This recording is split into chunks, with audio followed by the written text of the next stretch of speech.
I need to move there too. Yeah. Well, no, I appreciate you getting on. I wanted to catch up anyway. I've been talking to a few people, but yeah, I've been Yeah. kind of just thinking about wanting to create a little bit of awareness around, this whole, health issue that people are having with having acid Yeah. reflux and being on medication for it. And I Yeah. guess that I probably would say at least 80 to 85% of the people that I work with are on that kind of a medication or getting close to being on it.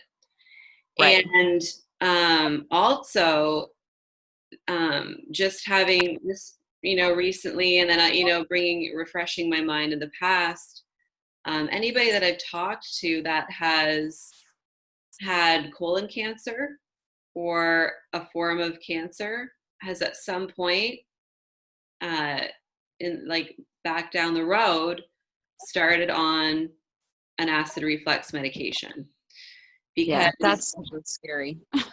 yeah, and it's because the majority of your digestion starts in the stomach, and people often think that they're having that reflux and that GERD because they have too much acid, and then they go on the medication. The medication kind of suppresses the stomach acid even more, but really what's happening, getting the sun blocking me out, is that because there's not enough stomach acid, your stomach's working extra hard to churn that food. So it just comes Yeah. down to a matter of changing up the way you eat and then being able to go off the medication. And so I feel Yeah. like I've just been reaching out to talk to some people about their experience doing that diet protocol, Yeah. and how you felt with it, and maybe some other things about the program that you found were helpful, or that made the program, like what kind of differentiated it as far as just being handed over like a meal plan kind of a thing. Right. Okay. Yeah. That all sounds good. Yeah. Yeah. Definitely help because I don't have to take medication anymore. Very seldom do I even get any kind of acid reflux. I find it more stress related. Sometimes I'll be like, oh, maybe it's because I ate that and I shouldn't have, but I find a lot of it is because I'm going through a stressful moment or what have you, that kind of triggers it, whether it's, I don't know what that is from, but yeah, so I definitely don't have to take medication anymore, which is really good considering I was on it for like way too long. Like, I don't know, 15 years, I'm guessing 12, 13. Yeah, probably about 15 years until I realized that taking this medication is not good for me. It like deteriorates my bones. It, like you said, cancers, all kinds of different things.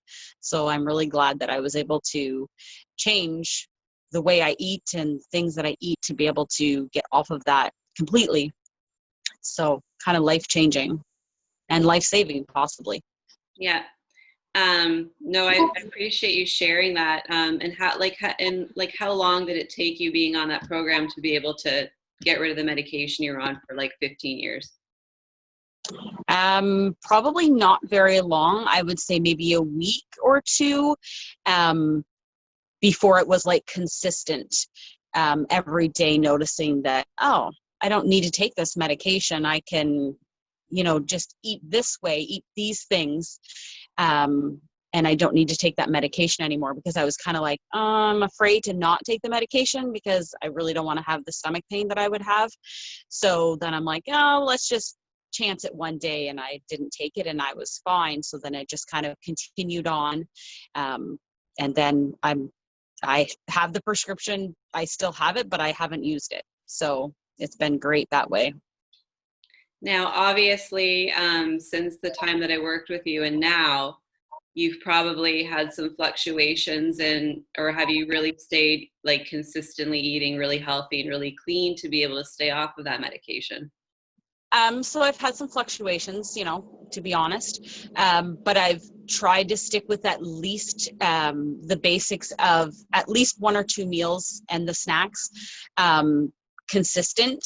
There was obviously times where I would have like, oh, okay, I'm going to have a different lunch, or I'm going to have a different supper if we're going out, or what have you.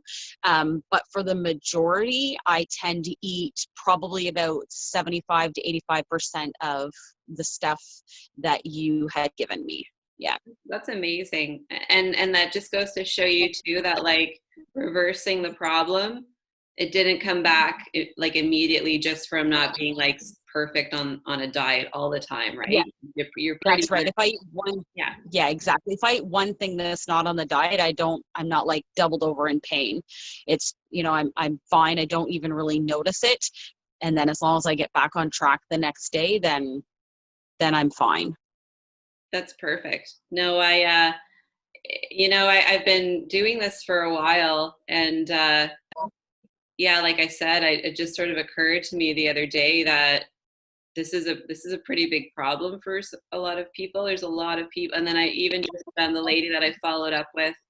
I'm going to talk to her too, but same thing. She was a little bit nervous to, oh, like, should I really stop taking this? And it was like 2 weeks, and then she had maybe like one day where she was noticing it again. But this time, it actually had to do with the fact that she was having a little bit of acid reflux because she had enough stomach acid going on. So Right.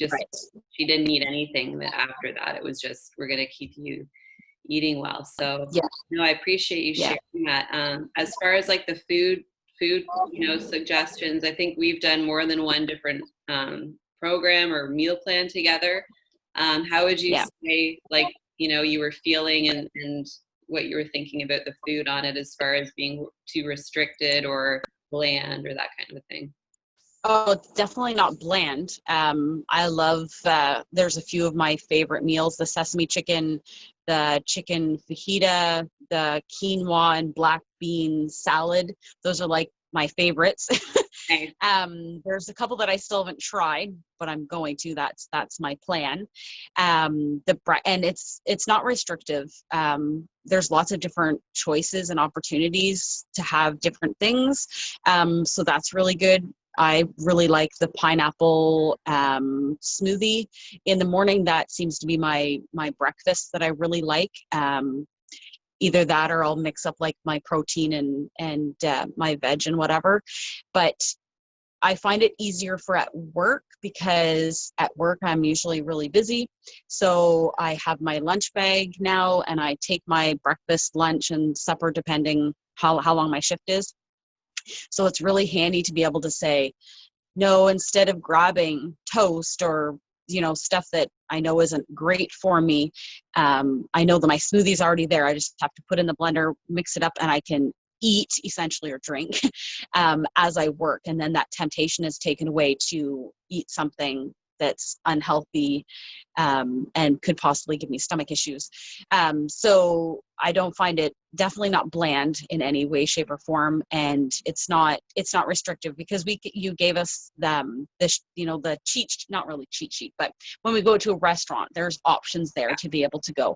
Yeah. And you know what, I can make my own options, at a local restaurant. I'm like, okay, so I can have the chicken skewers and a salad and maybe only one of the potatoes, because then that is still sticking within healthy options and what have you. And then the rest I save for the next day and make 2 meals out of it.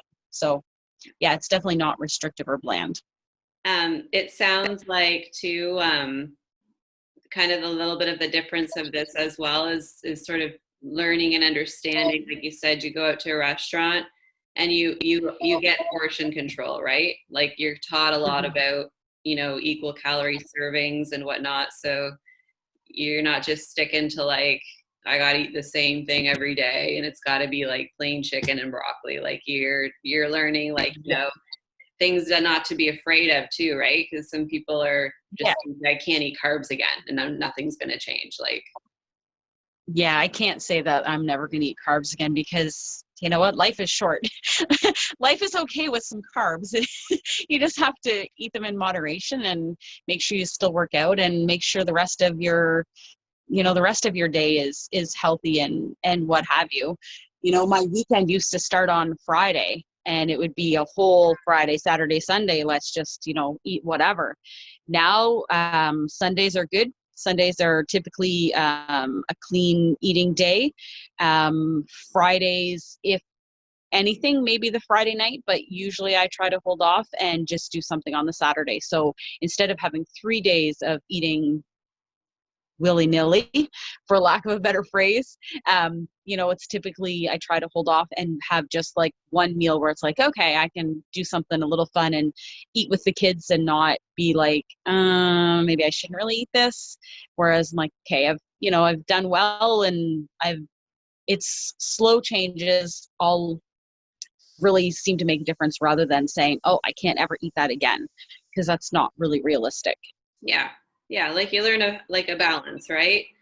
And Yeah, that's a big exactly. thing for me too, is you get a lot, I get a lot of people that they've tried some extreme methods, and then they've either failed on it or it's failed them. And then by the time they get around to maybe talking to somebody with, who's a professional and has a degree and experience, they're really afraid that they're going to fail, or what they get is going to fail them.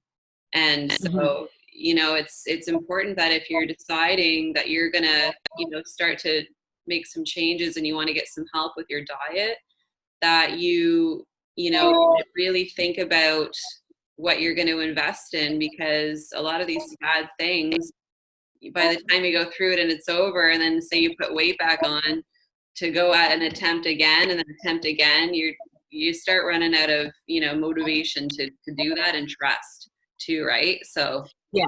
Yeah. And it's really not good for your body to go yo-yo up and down. Like, I know some people, they're like, oh, this is all I've eaten today. And I'm like, that's really, it's like, 500 calories. And that's great short term if you have a goal. But are you really going to be able to carry that on like the rest of your life? Because if not, it's not attainable. And it's not something that you would want to do long term. Like, who wants to live on 500 calories a day? well, It's, you can't really. yeah, And exactly, right? Like, yeah. unless you're going to be 80 pounds or something. But yeah, so definitely the stuff that you gave me is definitely much more attainable and reachable to be able to meet. Yeah. Yeah. Well, I've been very encouraged by you too. I've thought about you because you're somebody that I really watched, like, really transform your lifestyle, and I've been able to just consistently stick with it. And you're a nurse, right? You're a busy nurse. Do you work Well, shifts? Or? I'm an SSW, so I work in a group home, but we give medications and that kind of stuff. Yeah, so it's pretty busy. Like, we do 12 and 8-hour shifts, Yeah. and there are some times, where I get stuck at work. I just recently did like 25 hours straight because we ended up Wow. at the hospital with somebody. Yeah, talk about stress and talk about needing proper nutrition and everything like that. So I definitely know what that's all about. And that takes your body a couple days to recover from, not gonna lie. Yeah. No, I hear you there for sure. Yeah.